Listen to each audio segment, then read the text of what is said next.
Today on an all-new Dr. Phil. A mom fighting for custody. Are you using drugs? No. Have you asked anyone for Percocet recently? I don't take medication like that. Well, how about just telling me the truth? I am telling you the truth. And I don't believe that your son came home and told you that his daddy had done something wrong with him. I don't believe a damn word you're saying. Today's going to be a changing day in your life. You've never had anybody working harder to bring you to the threshold of change than right now.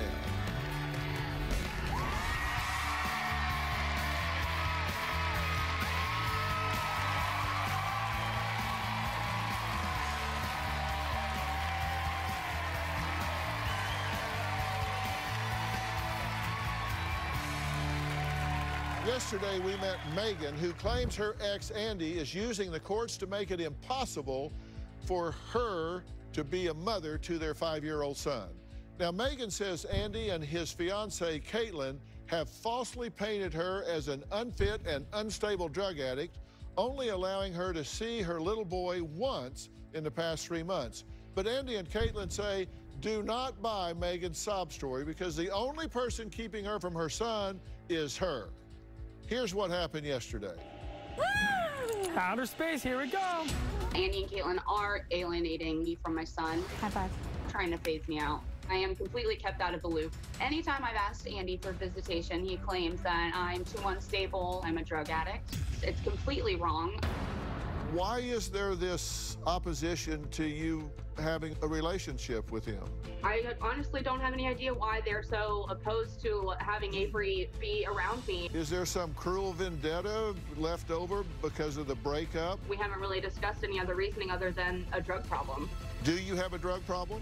Absolutely not. You just heard Megan say that being in your son's life is her #1 priority. True or false? False. Why do you say that? If she was so worried about being Avery's wife, in the past 2 years, she would have completed a 1-hour parenting class. Megan's constantly telling people that we stole her baby. That is a bunch of It was her behavior and overall lack of responsibility. When Megan did have 50-50 custody, I would get text messages from family members. She's been drinking, using Adderall. Once Megan lost 50-50 custody, she would not show up to a visit. She reeked of alcohol. She would slur her words. Because of Megan's outrageous behavior, the guardian ad litem rendered her unfit. Megan is oblivious to the fact that she's not a good mom. She doesn't attend school functions. She doesn't come to meetings with Avery. If Megan stays the way she is, she's not going to be present in Avery's life. She says that you guys are blocking her. That's incorrect, sir. Caitlin, she says you're trying to take over. That's absolutely ludicrous. I'm a mother to him. I only have to be. Nobody else is. I don't want to take her place. Do you believe that, Megan? That's not what they are making it seem like to me. You say that they block you from trying to talk to him even on FaceTime. I've asked multiple times for if I could call. We have never stopped them from seeing her. She's only stopping herself.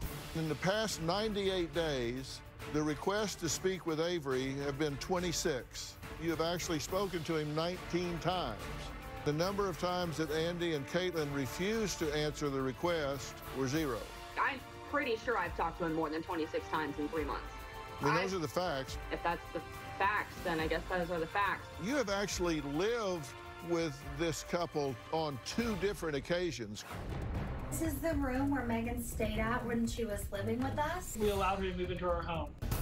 Twice. At first, living with Andy and Caitlin was amazing. It was a complete nightmare. She wouldn't help out around the house. When I was doing homework with Avery, she never stepped in. Megan treated our house like it was a hotel. Her time with us came to an end when we found out she was doing Adderall. You moved in with them? Yeah, it was supposed to be temporary until I was able to get on my feet and figure out where to go from there. That doesn't sound consistent with them trying to block you from Avery's life. They say you were detoxing from alcohol and Adderall. I'm not sure where they get this alcohol usage from. I wouldn't say that I was detoxing, but I was definitely in a state of depression. Were you on drugs at the time? No. Caitlin, you're shaking your head. Not just yes, but hell yes. You made a claim. Avery is telling me something disturbing. When Avery was around 3 years old, Avery pointed to his bottom, and he told me that Daddy kicked me with his privates. It was just ludicrous. I would never do something like that. CPS had me go pick Avery up from Andy immediately. But to be very clear, the day before Megan courted it, she actually asked Andy to come pick Avery up. If she actually believed that, why would she ask me to pick him up a day after hearing that? After CPS investigated it, the allegations were completely unfounded. Megan, you said, I would never make this up. Andy says, you need help. Megan says, I have no choice but to take action. Then on Wednesday, Andy says, when am I getting him? Megan, tomorrow before class, or I can bring him tonight. I do have reasoning behind that. Please. First off, I didn't know how to handle it because Avery was so young, and I wasn't sure what was the right way to go about. And I was worried that if I refused to give Andy his visitation, that he would come back and file that I refused to allow his visitation without any concrete evidence or reasoning. Megan, you have done that multiple times. Hold on a minute, Andy. Andy, hold on. Megan, did you take him to the doctor? I ended up making an appointment for the evaluation, yes. Not immediately after, but I called CPS, and then as soon as I called them, they recommended me on what to do from there. Did you take him to the doctor? Yes. You took him to a pediatrician who examined him for sexual molestation. They did the interactive exam, I guess, that if he showed any behavioral signs of it. That's not true. So Dr. Phil, because obviously she's not understanding the question. No, she never took him to the doctor. The CPS, what they did is they did their investigation. They did the behavioral specialist. Megan never took him to a doctor. Megan never did any of that stuff. So I guess maybe she's misunderstanding. Told us that Megan requested exam, but they told her that that's too traumatizing to do on a child, that they would not do that unless he showed signs, symptoms of it. Right. And when he didn't, that's when I canceled the physical exam because they said it was going to be too traumatizing for him. Right. And you also, Megan, after all this was said done and was obviously unfounded, you messaged me letting me know that I would never do something like this. And it just so happens that it happened. Right. And just what you just said in your interview, that you think that might be some reason why you're doing it. And then, not to mention, after all this time, after it was unfounded, you continue to do it right before we have custody. It kind of makes weird sense that it just happened right before custody. Why would you say that Andy's trying to keep custody to keep him quiet? But you just said I wouldn't do that. So which one is it? Sometimes I wonder. Like in the interview, I said that I have a gut instinct, and when Avery told me that, it just set me on a defense mode. We just both know it was a accusation just to make sure that you can sit there and try to get custody. You've done everything you could to try to put it in place, and they literally keep shutting you down because you can't keep making up lies to try to benefit yourself. The facts are never there. You know in your heart, deep in, I would never do something like that, and you did it just out of spite.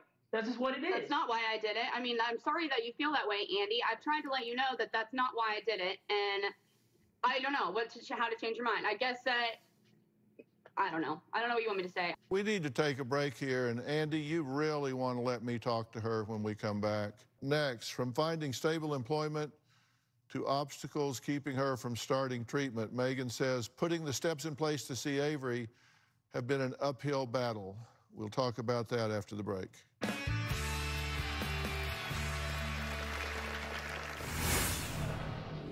You either believed this or you didn't. I've never been in a situation like that before. There's something seriously wrong with your judgment. And later, is this how you're making money at this point? Just here to make some money off how much I really like to play? Well, I mean, it makes money.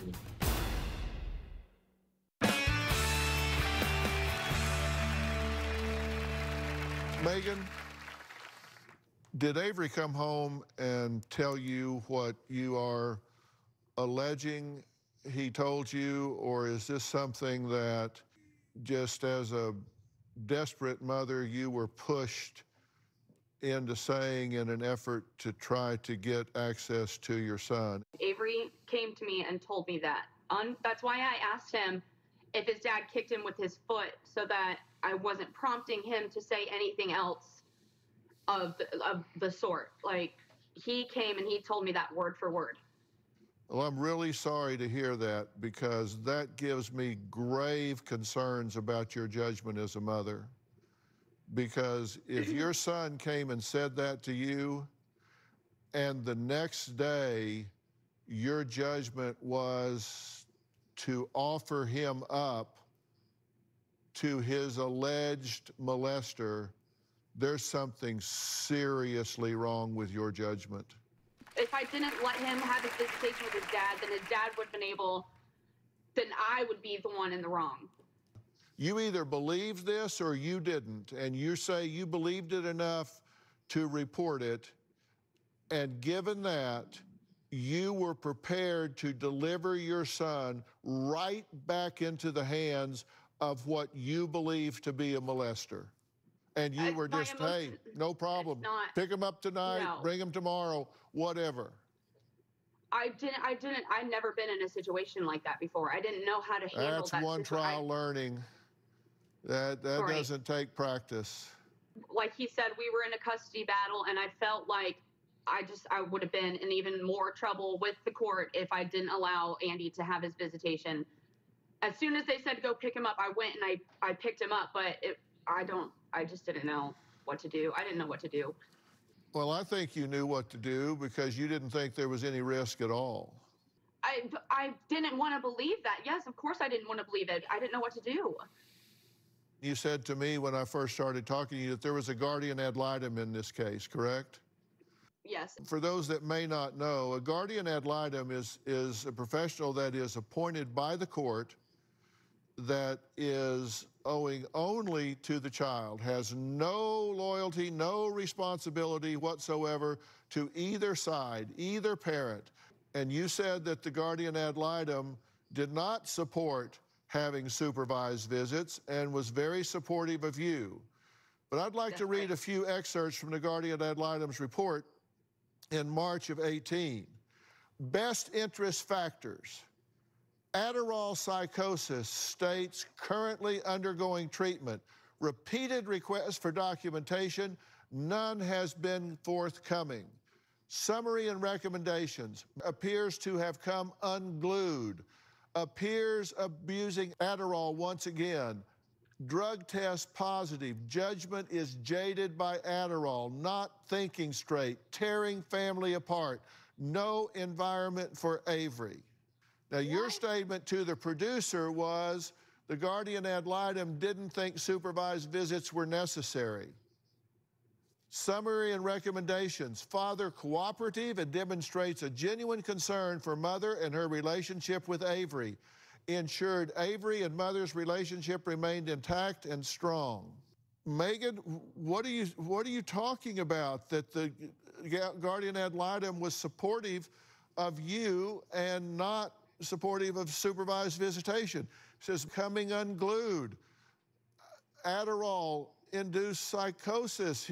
What are you talking about? This was verbal. This was expressed to me verbally in the courtroom. Oh, so she wrote her report and filed it with the court as an officer of the court, sworn statement, but then told you privately you're really okay.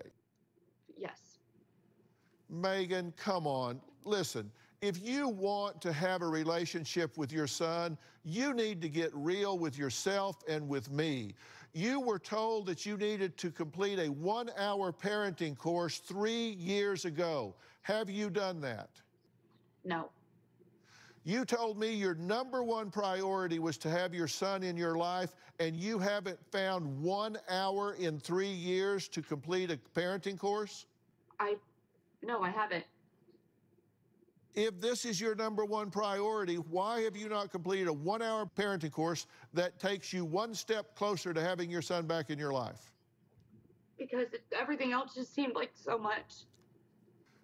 You are also to complete a drug education and rehabilitation course. You haven't done that either, have you?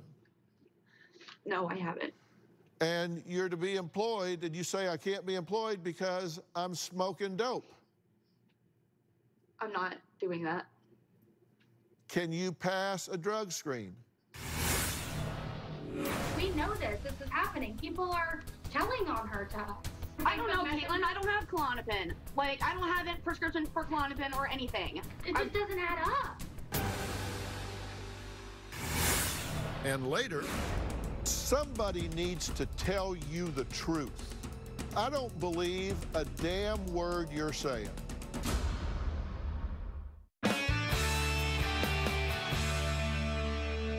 You're to be employed, and you say, I can't be employed because I'm smoking dope. I'm not doing that. Can you pass a drug screen? Yes. Really? Yes, I can. Are you taking drugs? Are you selling drugs? Are you using drugs? No. Absolutely I'm not. I just haven't. No, absolutely not. I am not.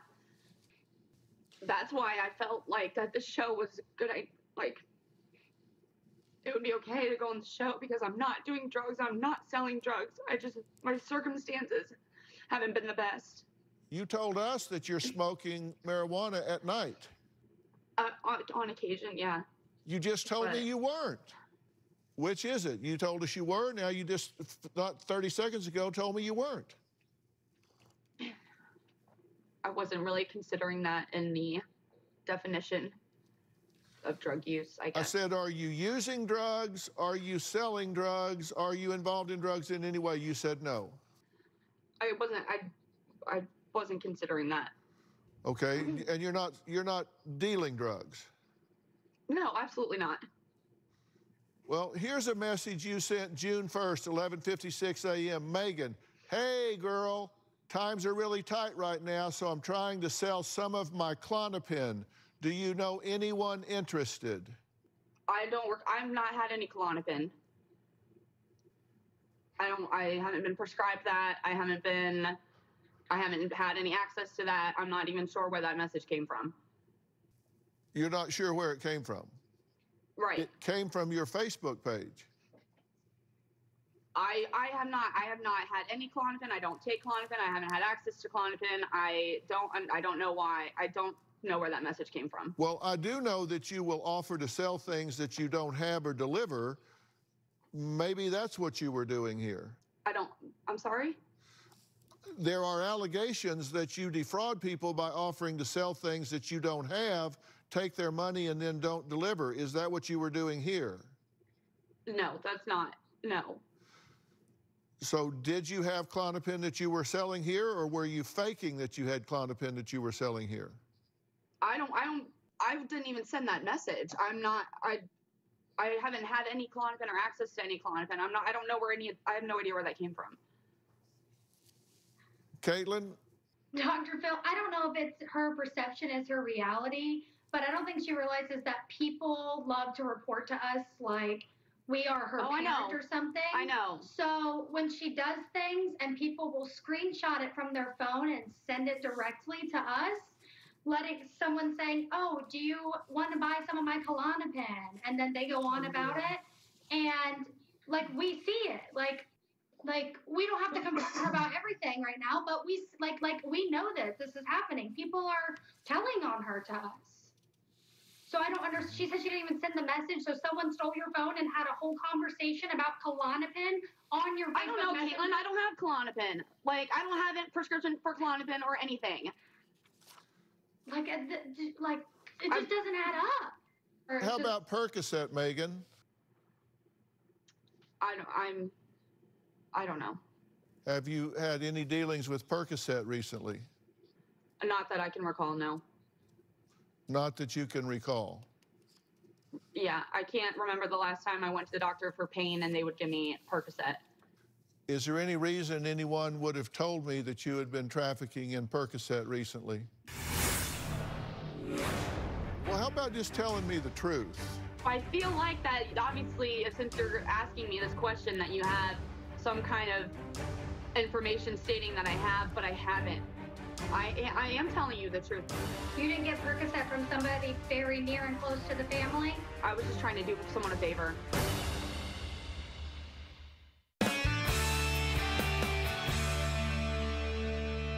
Is there any reason anyone would have told me that you had been trafficking in Percocet recently? Recently? I don't know. People are always saying stuff. I don't know. Not that I can think of. I can't recall having Percocet or getting a prescription for Percocet. Have you asked anyone for Percocet recently? No. I don't take medication like that. I don't take it. Are you sure you haven't asked anyone for Percocet recently? I feel like that, obviously, since you're asking me this question, that you have some kind of information stating that I have, but I haven't. I don't take that kind of medication. I don't do that stuff. Would there be any reason that someone would have given me documentation that you have asked for Percocet recently? I don't know. Apparently, they have done that, so I guess that you have some kind of information. Well, how about just telling me the truth? I am telling you the truth. I don't do that. I don't do drugs like that. I don't take any Percocet or Klonopin or anything. You didn't get Percocet from somebody very near and close to the family? That wasn't for me. Oh, I know what you're talking about now. Okay, so you did get Percocet for somebody. Do you remember now, or like just? Yeah, I remember now, but it wasn't for me. So you were just dealing it, selling it to somebody else, getting it for somebody else? I wasn't stealing it. It was given. I said dealing. I didn't know if you were maybe selling it, or I don't know. No, I wasn't selling it. It was someone asked for it because they needed it. So you were just trafficking illegal drugs for free? I was just trying to do someone a favor. Trafficking illegal drugs for free? It was a one-time incident. I was just trying to do someone a favor, and I guess it now has backfired. Oh, I would say so. Is this how you're making money at this point? Just here to make some money off how much I really like to play. You get what you pay for with me, smiley wink face. No, it's not how I'm making money. And that was when COVID first started. And a lot of people in the service industry or in industries where they lost their jobs went that route to try to make some money. You understand that when this is on the internet, that the court and the guardian ad litem, they just pull this stuff up and assess whether or not you're providing a stable environment for your child. Well, I mean, it makes money. That's not how I'm making money now. I tried it out for a moment and it wasn't for me, and I haven't been back to that website since March. Well, I mean, I kind of find it hard to believe that she hasn't been to that website since March. People tell us that she'll post, oh, subscribe to my page or a new page. I don't think she tried it for once. I mean, I think she was actively doing it and making money, but that's just my opinion. But here's my thing. If you're making money with that, even though obviously, it's not I don't agree with it, but it's up to you to do that, then how come you haven't used that money to at least do something positive? When's the last time you said, hey, I'm going to bring by something for Avery, I'm going to bring him some toys, or hey, I'm going to bring him some clothes, or said I'm not hey, allowed I'm near going your to house, so. Megan, we both You said if I come to your house, it's going to be, you're going to give me a restraining order. So that's why. That hasn't Megan, happened. That's when you were acting erratically. And at the same time, like I said, I'm not doing that anymore. I tried it out. Well, we have to take a break, and I started this by saying I believe that parents should be in their child's lives. I'm going to talk about what I mean by that and what I think Megan needs to do in this situation, because I believe that Megan can be in her son's life, but some things need to happen first. So how has all of this affected Avery? Well, according to Andy, this is what he asked his father. Why doesn't my mom want me anymore? We'll talk about that after the break and determine whether or not she really does.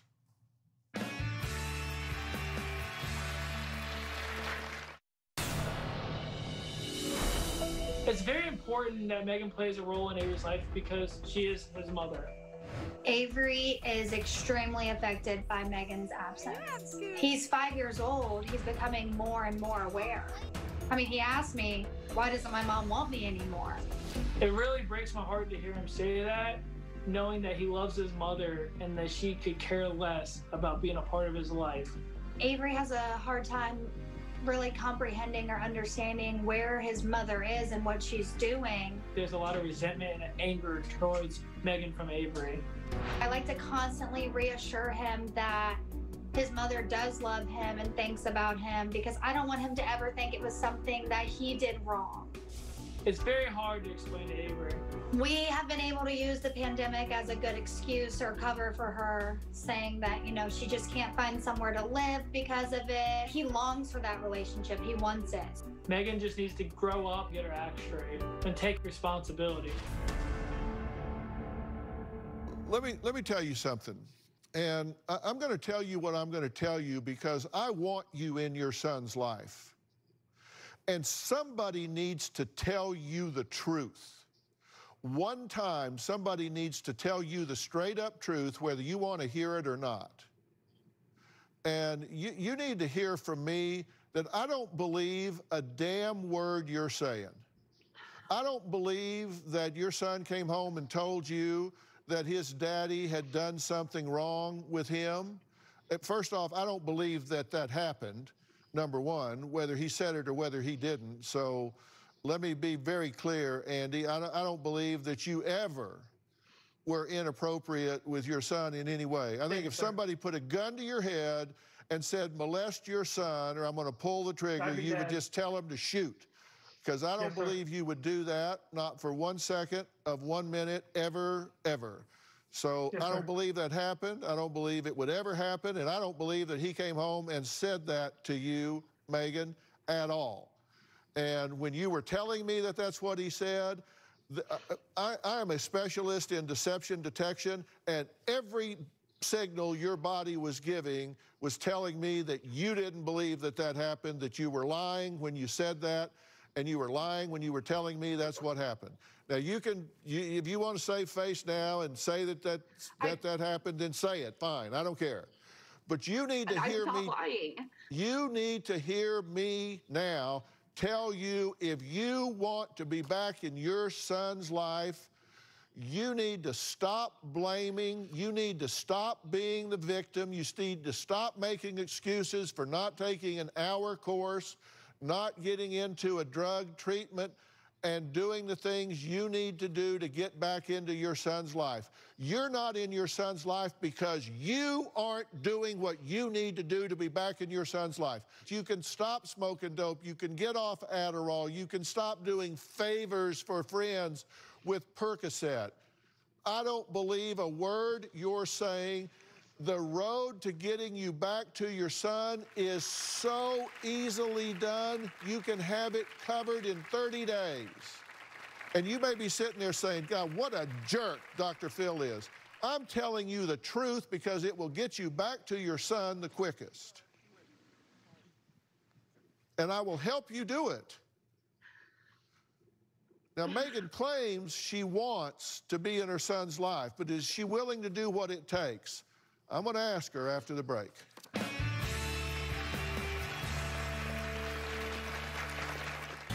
Hey, everyone, season 19 is underway.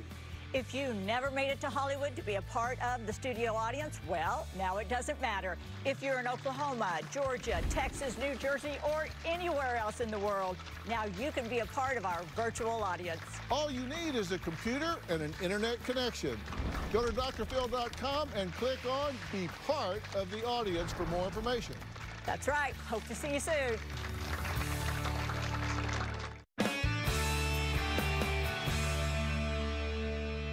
Megan, I am being very straight with you. I'm not soft pedaling anything. I'm doing that because I care about you, and I care about your relationship with your son. What do you think about what I'm telling you? I think you're right, and I guess I just needed an outsider to tell me, like a mediator, to just kind of let me know that I'm in control of my situation and I need to handle it. The road back is really very simple, and it varies state to state, but there are 10 basic factors that you've got to be able to do to actually have a role in his life. You got to provide a safe, stable, secure environment, maintain a consistent, nurturing relationship. Your own mother said when he would come to your house, you would be upstairs sleeping and he's downstairs by himself. You have to be able to attend to the daily needs of the child. Adequate education takes place, financial support. Prioritize the child's needs ahead of your own. Empathize with the child's needs. Regulate your impulses and emotions. Assist the child in developing and maintaining appropriate relationships, and exercise appropriate judgment regarding the child's welfare. Those are 10 simple things that you have to do. And Andy, you and Caitlin are clearly doing that. And you've made it possible for Megan to do it as well, if she will. You've even moved her in twice, for God's sakes. I've never even heard of that. Trying to do the right thing. And God bless y'all for not alienating the child from his mother. You need to do this. Now, look, we are in a pandemic right now. We are in quarantine right now. And I will set up immediately 10 sessions for you through Doctor on Demand with somebody that you don't even have to leave your house. You can just get on your computer and I will set you up with a professional at Doctor on Demand, which is a company my son and I started that will sit down and say, let's make a plan and put the dots close together and kickstart you and get you moving in that direction, and we'll set that up right now so you don't have to do this on your own. Thank you so much. I appreciate that so much. And if you will just put one foot in front of the other, you will be amazed how quickly you can get back. You protect that child's well-being and unify this family. And to do that, you've got to step up and get healthy, Megan. No blaming, no finger pointing. Own it yourself and do it. You can do this. I believe you can do it. I believe in you if you'll just do it. Fair enough? Yes. Yeah, I want to do it. Well, we're going to watch. Coming up, my next guest's dream came true when she came face to face with a shark from the TV show. Her story next. My next guest has done something most people only dream about. She turned her passion into a very successful business. Kim says she's always loved baking, and in 2009, she formed her company using family recipes. Then, just 2 years later, her business was propelled into the stratosphere thanks to a shark. Creaming that butter and that sugar. Making cakes is my God-given talent. I put so much love and passion into the cakes I make. I am the owner of Daisy Cakes. I use my great Aunt Daisy's recipes. I think my cakes are a little slice of love. I wanted to take my cakes to the next level. So I appeared on Shark Tank. The lucky shark who picked me was Barbara Corcoran. Since then, I've opened locations in 2 states. We've sold over 150,000 cakes. Spending a lot of time in the kitchen gives me a tired look. Being in the public eye, I really could use some serious help. Growing up, we spent the summers at the beach. Back in the day, you wanted to be as dark as possible. I mean, baby oil, dark tanning oil, whatever it took. The reason I'm having skin issues is from the mistakes I've made in the past. I have wrinkles in my forehead, around my mouth. There's definitely a change in the firmness of my skin. I need a skincare treatment for right this minute that works. If I could find a product that would do something about these wrinkles for a younger look, that would be the icing on the cake. Well, Kim is joining me along with beauty expert Shilan Liu, spokesperson for the beauty brand No. 7. So thank you both for being here. Thank you. Now, Kim, did you ever imagine your family's recipes would turn into a multi-million-dollar business? No, Dr. Phil, not in a million years. I mean, who would think that I would go from baking cakes in my kitchen with my mother to being on TV and having, you know, all these wonderful things happen? I still can't believe it. Yeah, well, your success actually had you leaving your hometown in South Carolina, right? And heading west. So tell me about that. Yeah, so I've had my commercial bakery in South Carolina for 11 years, and I always wondered about having a West Coast location to better serve the customers out this way. Right. And so about 2 years ago, I decided to take the plunge and head out west and open up a second location in Las Vegas. So how's that working out? Business-wise, it's been a great idea. Works out nicely, but I tell you, going from the wonderful humidity in South Carolina that gives you a nice glisten, it's been really tough with the dry desert air on my skin. It has really wreaked havoc. And it's like the more my business grew, the more the wrinkles grew, especially around on my forehead and my mouth. And, you know, I am the face of the company, and I want to look nice, and I've been considering going to a dermatologist to get some help. Yeah, well, I can't help you with your wrinkles, but the beauty expert sitting here certainly can. So, Chilan, what would you suggest for Kim? Well, Kim, first off, I have to tell you, congratulations on your tremendous success. It's just so inspiring. Thank you. Secondly, you spoke about being the face of your company. So, of course, you want to look your best. So let's get your skin glowing. May I ask what you're using on your face now? Yeah, so since moving to a drier climate, I've used lots of lotions and moisturizers and, of course, plenty of sunscreen. But it just seems like they're not getting the job done, and I really would love to have a product that's going to work. No, absolutely understand. You know, as we age, we start to see changes in our skin, like sagging and wrinkles. Now, you strike me as a very confident woman, so let's keep that confidence strong and focused on your business, not on your wrinkles. Now, a new product that I believe would be perfect for someone like you is No. 7 Advanced Retinol Night Concentrate. Its clinically proven formula includes 2 super effective age-defying ingredients, No. 7's unique peptide and retinol. Okay. Well, Chilan, I know so little about skincare, but I hear a lot of talk about retinol. So what exactly is it, and how would it help Kim? Well, Dr. Phil, you're totally right. You know, retinol is one of those buzzwords in the beauty industry, and simply put, retinol is concentrated vitamin A that accelerates skin renewal and fights signs of aging. Now, dermatologists, they love it, and this serum actually contains 5 times more retinol than the best-selling retinol serum. Yeah, that's right. But unlike other products out there, especially the prescription strength ones, this one is still gentle on the skin. So, Kim, what do you think? Makes sense? Well, yes, sir. And you know, if I could avoid going to a dermatologist and lose the wrinkles, I just have one question, and that's, where can I buy it?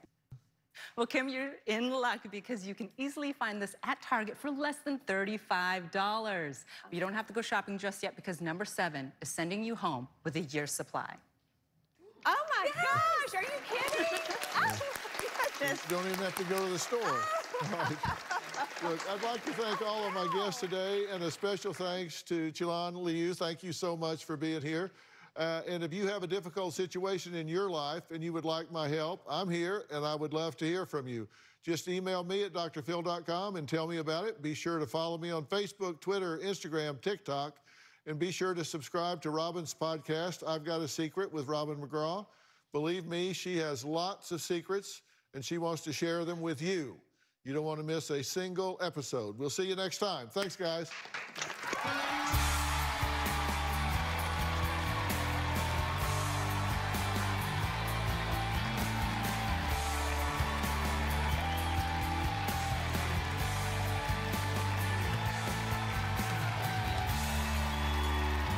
Bounce, bounce, all the girlies bounce. Take 'em to my house, turn the party out. Bounce, bounce, bounce, all the girlies bounce. Take 'em to my house, turn the party out. You won me 1,000 times, memories can kill ya, but it didn't hear ya. I thought that I could fly, but woke up on the asphalt. I swear there was the last time. I've always been naive, call it.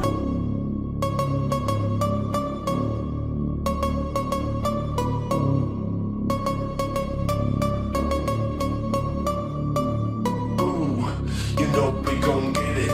Ooh, you know we gon' get it. Ooh, you know we gon' get it. Every day and night, that's right. Ooh, you know we gon' get it. Ooh, you know we gon' get it. Ooh, you know